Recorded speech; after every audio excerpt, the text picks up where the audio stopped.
Kaag sa numero 1 sa mga balita subong adlaw. Bangod sang istorya sang isa ka mangunguma nga nagpangayo sang bulig bangod sang masyado nakanubo nga presyo sang humay, nabunag ang programa nga palulos para sa mga magagbay nga mga mangunguma. Tinutuyo sa sini nga programa nga magpahulam sang kwarta sa mga rice farmers nga wala sang interes. Yaring report. 50 million pesos ang inisyal nga pondo nga halin sa private sector kag ipahulam sa mga mangunguma sa sini nga panahon sang ani nga barato ang baklanay sang humay. Iningin anunsyo sang presidente sang RU Eco Agri Foundation nga si Ramon Oy Sr. sa launching sang programa kaina sang aga. Gikan ini sa loan sa Land Bank of the Philippines kag ang iban halin sa iya pamilya kag abyan nga luyag magbulig sa rice farmers sa sini nga panahon sang ani. Ang isa ka rice farmer ang pahulamon sang 20 mil pesos nga magamit niya lang anay para makapananom liwat kag makapaani samtang nagahulat nga magsaka ang presyo sang humay. Ang baklanay abi sang humay subong yara lang sa 11 o kung 12 pesos kada kilo nga dapat kuntani suno sa Department of Agriculture yara sa 18 pesos para makaganar ang isa ka mangunguma. Transition lang po. Inyo malaga po ng inyo nga humay. For example, may karoon, wala pa sa 20 mil. Ang presyo sa humay, 12 pesos. Wala pa 20 mil. So, nga lang may naglagan 16. Gusto ka na maligya mo. Hindi ko yung magpugong si mo. Bayaran mo lang ito 20 mil na ginulang mo sa akin. Natawag natin ang palulos. Di ba sa Ilonggo, palulos. Tagaan na kablasang lulubid. Extension sa ibang activity. Para nga, hindi ka mapwersa sa mga trader. Wala sang interes ang pagpahulam sang kwarta, bayaran lang sa mangunguma kung mabaligya niya na sa mas mataas nga presyo ang iyang humay. Partners ni Uy ang mga ahensya sang gobyerno sa sini nga hilikoton pareho sa Department of Agriculture kag ang lokal nga panguluan sang Bago City. Suno sa kay DA-NIR Regional Director, Engineer Jose Albert Barogo, ang gobyerno ang hindi man basta-basta makagiyo kag makapahulam sang kwarta sa mga mangunguma. Gani ginakalipay niya nga may private individuals parehas kay Uy nga handa magbulig sa mga rice farmers. This is a good start. A good start ni sa convergence naton, Mayor. This is a good start for a sample sa PPP naton nga ginatawag na private-public partnership. So amo gini siya yung ginapangita ko. As I said kagaina, hindi ni kaya yahimon sino ba nga government agency matikal nga magpalapit ang farmer sa imo may madahok sa iya. Di ba hindi wala ginaya sa senaryo sang government. Ang mangunguma kuno abi basta tion sang ani ang makaluluoy. Ang traders ang nagadikta sang presyo sang humay kag hindi ang rice farmer.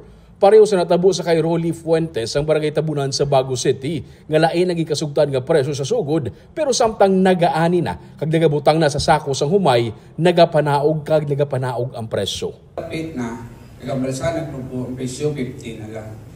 Di nagpaani na ko. Pagpaani ko na kadto naman sa gitanaw ya. Ya 40 na lang. Isli ko na why na ko mahimo ni sa mo nga time, nasulod na sa sakong humay ko, mga alas 4 na. Nagkadto sa liwat, nabaklo niya pa ako, nanilang humay ko. Inayuan niya naman 13. Amo nga way na ko na gano'n. Way ko naging hatag sa iya, tapos nagkadto na ako kay Sir Oy. Hindi lang ini sa kay Rolly nagakatabo, bisan diin nagakatabo kuno ini sa Bago City, sa Negros Occidental, kag bisan sa iban pang probinsya. Suno sa kay Mayor Mayet Havellana sa Bago City, mas maayo pagid kuntani nga may federasyon ang mga mangumakag kumpleto sa mga dokumento para makasulod sa mga bidding sa gobyerno. Para sa ilan na mismo ang LGU magabakal sa bugas direkta sa mga mangunguma. Federate kamo, imo kamo isa ka trading arm. Nga ang aton mga farmers makapiligya sa syudad. Nga makabakal kami sa inyo, amo na nga presyo nga ginabakal namon sa iban. Hopefully, they will hear the plea dito na makaubra sila sa isa ka asosasyon nga syempre kinanglan field jobs mo kung ang sakgip saka ta hopefully may IRR na nasun na mabuligan ta sila. Suportado ni Committee on Agriculture Chairman Senator Kiko Pangilinan ang ini nga programa. Giradayaw niya ang inisyatibo ni Oy kag sang DA sa Negros. Dugang pa niya sa idalom sang sagip saka law. Dapat kuntani ang mga mangunguma ang hindi na pag-require sang tuman kadamong ang mga rekisitos para makatransaksyon sa gobyerno para mabuligan sila. Kay kung maayo ang income sa mangunguma, masaka ang production nga mahimo magresulta man sa mas barato nga presyo. And sa GIPSACA, Republic Act 11321, sinasabi, pag bumibili ang gobyerno direkta sa ating farmers at fisher folk, wala ng public bidding. Hindi na kinakailangan yung registration sa PhilJeps. Hindi na kinakailangan ng tax identification number at iba pang mga requisitos na hinihingi pag mayroong pagbebenta. Iara man ang iban nga mga ahensya sa gobyerno sa programa, ang Land Bank, nagpahibaluman sang existing nila nga mga programa nga pagpahulam sang kwarta sa mangunguma.